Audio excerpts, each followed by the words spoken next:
Oke, baik. Selamat malam Pak Febian. Ya, selamat malam Pak Agus. Ya, sebelumnya terima kasih ya Pak atas waktunya. Oke. Ya, jadi saya akan wawancara sedikit. Kebetulan Bapak saya pilih sebagai role model seorang ASN yang menerapkan perilaku nasionalisme pada saat bekerja. Nah, saya langsung ke pertanyaan pertama aja ya Pak ya. Boleh Oke, silakan. boleh dijelaskan profil singkat Bapak dulu? Ya, jadi perkenalkan nama saya Febian Dimas Pramanta. Saya salah satu ASN di Kementerian Perindustrian. Kebetulan di satuan kerjanya di Politeknik STMI Jakarta, salah satu kampus di bawah Kementerian Perindustrian Republik Indonesia. Untuk tugas sehari-hari sih jabatan saya di laboratorium, jadi ya mungkin membantu dosen mengajar, terus untuk maintenance peralatan dan lain sebagainya. Jadi memang terlibat di banyak laboratorium pendidikan. Namun beberapa tahun kebelakang ini saya juga diberi amanah oleh direktur untuk mengemban tugas tambahan lah istilahnya mungkin kalau di kampus ya. Jadi sebagai ketua penerimaan mahasiswa baru dari mulai tahun 2020 sampai sekarang. Oke, baik. Berarti meskipun sebagai atau mudahnya sebagai tenaga kependidikan, namun dipercaya untuk memegang event-event besar ya Pak ya, bisa dibilang begitu ya Pak ya? Ya, mungkin atas seizin direktur juga sih, mungkin istilahnya ada kepercayaan untuk tenaga kependidikan juga terlibat dalam berbagai kegiatan yang terkait dengan proses input, proses, dan output di perkuliahan kampus seperti itu, Pak. Baik Pak Febian, terima kasih. Yang berikutnya Pak, kalau cara Bapak untuk mengimplementasikan nilai Pancasila dalam pekerjaan itu apa ya Pak ya contohnya misalnya cara mengimplementasikan atau contoh kegiatan realnya gitu pengamalan nilai-nilai Pancasila. Ya, kalau dari nilai-nilai Pancasila sendiri kan sebenarnya banyak ya Pak Agus ya. Mungkin saya memberikan contoh terkait dengan mengutamakan kepentingan publik dulu dibanding kepentingan pribadi mungkin bagus ya. Jadi contohnya mungkin selama saya jadi ketua di penerimaan mahasiswa baru, saya selalu menekankan bahwa tidak ada agenda-agenda pribadi Pak Agus. Mungkin bisa dikatakan kalau penerimaan mahasiswa baru ini kan syarat akan praktek-praktek yang mungkin agak kurang bagus ya. Mungkin ada yang mungkin pada praktek sogok dan lain sebagainya. Nah, kita di tim sudah sepakat dari awal mulai terbentuk, setiap kali terbentuk kepanitiaan kita pasti sepakat bahwa tidak ada agenda-agenda pribadi. Kalau memang mau mendaftar, mau kuliah di Politeknik STMI Jakarta, ya silahkan mendaftar sesuai dengan proses dan alur yang berlaku gitu. Jadi daftar, ikut tes, kalau lulus ya silahkan daftar ulang. Jadi kita tidak istilahnya tidak melayani lah praktek-praktek yang jalur belakang lah atau apa, itu kita tidak melayani hal yang seperti itu Pak. Transparan berarti Pak ya? Ya, transparan juga. Nah, oke, yang berikutnya Pak, ini seandainya nih Pak, Bapak menemukan rekan kerja Bapak nih yang sepenilaian Bapak dia melenceng nih dari nilai-nilai Pancasila, kira-kira Bapak akan bagaimana? Ya, kalau kebetulan mungkin di Politeknik STMI Jakarta saya yakin belum ada mungkin Pak ya, mungkin ya yang makanya seandainya nih memang kalau ada mungkin kira-kira sikap kita lihat Bapak akan dulu bagaimana? Ya, mungkin kita akan lihat dulu Pak, dalam artian kita cek dulu dalam dua arah. Istilahnya kan biasanya kan kalau ada hal-hal seperti itu kan kita dapat laporan biasanya. Kalau misalkan kan tidak mungkin kita bisa ngecek satu-satu anggota kita kan. Biasanya kan kalau sudah bertugas biasanya sudah ada pembagian masing-masing, job desk masing-masing. Biasanya pasti akan ada laporan nih, misalkan si A melaporkan si B. Nah, terkait dengan hal tersebut biasanya kalau dari saya pribadi kita cek dulu dua arah Pak.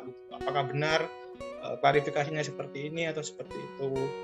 Kalau bisa memang kita dudukkan langsung perkaranya seperti apa. Dan kalau memang ada indikasi terkait dengan pekerjaannya mungkin kurang atau memang melenceng dari nilai-nilai yang sudah kita sepakati, ya mungkin kita akan berikan pendekatan terlebih dahulu, nggak sampai ditegur sih, mungkin kita berikan pendekatan terlebih dahulu, kita tanyain dulu alasannya seperti apa, seperti itu. Jadi kalau misalkan dia sudah bisa menjelaskan, kita juga bisa masuk. Nah, baru kita coba berikan solusi Pak, seperti itu. Cuma kalau memang sudah parah bener istilahnya, sudah dalam tahap yang mungkin agak kritis gitu, mungkin ya mau nggak mau kita akan coba bawa itu ke lebih atas Pak. Misalkan kita laporkan ke atasan langsung. Cuma memang harus diberikan pengertian lebih dahulu Pak. Seperti itu. Ya kita akan proses sesuai standar yang berlaku atau prosedur yang berlaku Pak. Seperti itu. Baik Pak, berarti atau ringkasnya tabayun dulu baru diproses sesuai mestinya ya, gitu ya. Oke. Ya, harus klarifikasi dulu Pak. Ya, makasih Pak. Kan hanya sekarang kan lagi banyak hoax gitu Pak. Jadi istilahnya kan harus benar-benar cek dulu. Baik. Yang berikutnya Pak Febian. Nah, fungsi ASN ini kan salah satunya sebagai pemersatu bangsa. Nah, kira-kira bagaimana pendapat Bapak sebagai ASN untuk cara menjalankannya itu bagaimana kira-kira sebagai pemersatu bangsa ini? Ya, jadi kalau menurut saya pribadi, mungkin karena saya masih masuk di generasi milenial, mungkin jadi seusia saya ini kebetulan juga sudah jadi ASN. Kalau generasi milenial ini kan identik dengan istilahnya lebih aktif di media sosial, di platform-platform seperti Instagram atau misalkan YouTube, TikTok dan lain sebagainya.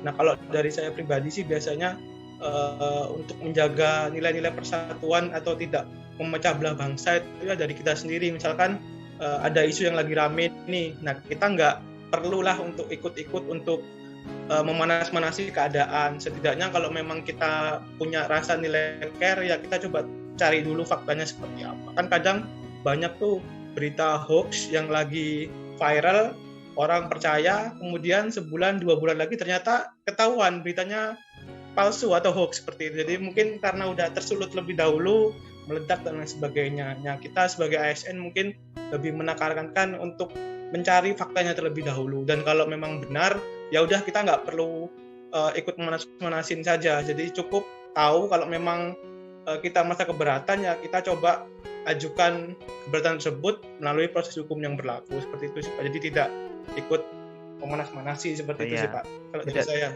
Ya, tidak jadi kompor ya Pak, gampang ya berarti Pak ya. Ya itu. Ya. Baik, terima kasih Pak. Yang berikutnya nih. Tadi kan Bapak sudah sempat sampaikan kalau misalnya akan mementingkan kepentingan publik di atas kepentingan pribadi. Nah, itu ada contohnya nggak Pak? Satu aja contohnya, singkat aja. Contohnya mungkin ini Pak, kalau terkait dengan diri saya sendiri ya, ketika saya sudah ditunjuk oleh direktur untuk memegang amanah sebagai ketua panitia mahasiswa baru, secara totalitas saya akan coba all out di sana Pak.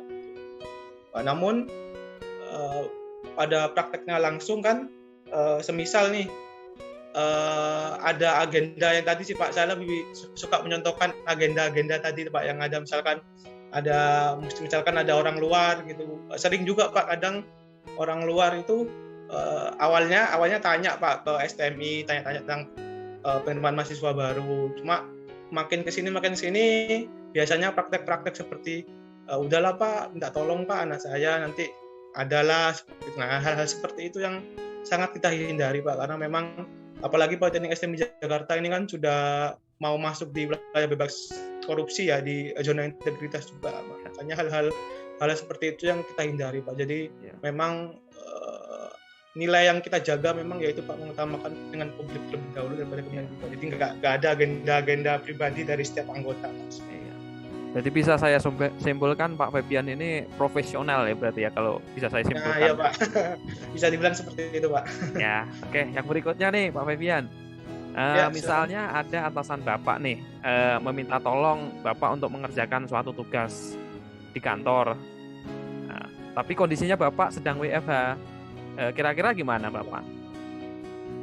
Ya, kalau misalkan yang menugaskan adalah atasan langsung, biasanya kemungkinan besar akan memberikan surat tugas Pak, seperti mungkin yang di Politeknik STM Jakarta beberapa waktu lalu PPKM itu kan memang kita sudah ada terjadwal nih, misalkan jadwal WFH-nya kapan, jadwal WFO-nya kapan. Nah, ketika memang sedang waktunya WFH dan diminta untuk WFO, mungkin ada kegiatan yang urgent, kalau memang itu dari atasan langsung, ya pastinya akan memberikan surat tugas juga Pak. Dan itu kalau sudah ada surat tugas seperti itu kan resmi ya Pak. Salah satu nilai-nilai PNS kan juga selain profesional kan juga taat pada atasan ya Pak istilahnya. Kalau memang atasan memberikan perintah jelas, resmi, dan tidak ada unsur apapun, ya berarti kita wajib untuk melakukan Pak. Lain halnya jika memang yang minta itu mungkin rekan sejawat gitu Pak ya, rekan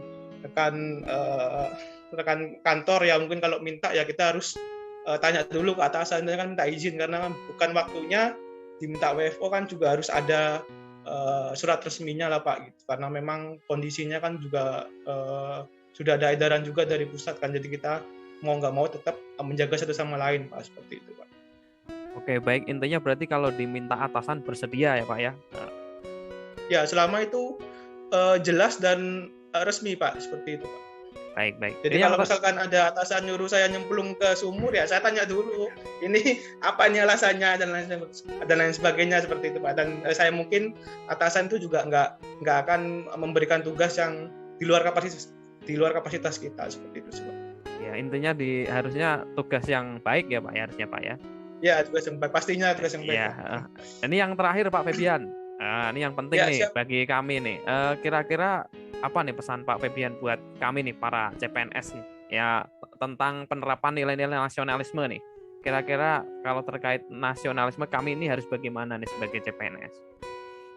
Ya, jadi mungkin buat generasi-generasi baru para ASN yang mungkin calon ASN ke depan terkait dengan apa yang bisa dilakukan, pesan dan kesan itu, kalau dari saya pribadi istilahnya cuma satu Pak, yaitu berkarya Pak.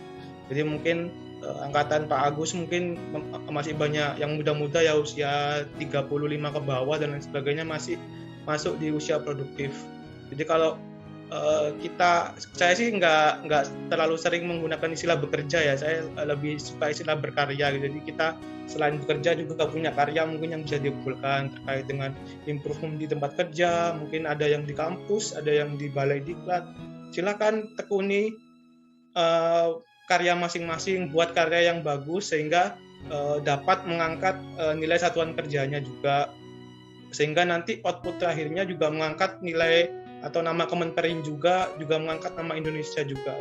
Jadi dengan berkarya semaksimal mungkin saja kita juga dapat menerapkan nilai-nilai nasionalisme, seperti itu Pak. Jadi berkarya saja sesuai dengan passion, sesuai dengan satuan kerja masing-masing, seperti itu Pak. Oke, baik Pak Febian, akan kami ingat-ingat, sangat berguna sekali untuk masukannya, nanti akan kami terapkan. Saya kira sudah cukup. Terima kasih banyak Pak Febian atas waktunya. Oke, sama-sama. Jadi setelah melakukan wawancara tadi, saya mendapatkan contoh yang nyata mengenai penerapan nilai-nilai Pancasila di dalam bekerja. Kedepan, saya berkomitmen untuk menerapkan nilai-nilai Pancasila dalam setiap pekerjaan yang saya jalani maupun di luar pekerjaan. Yaitu contohnya seperti Bapak Febian tadi. Terima kasih.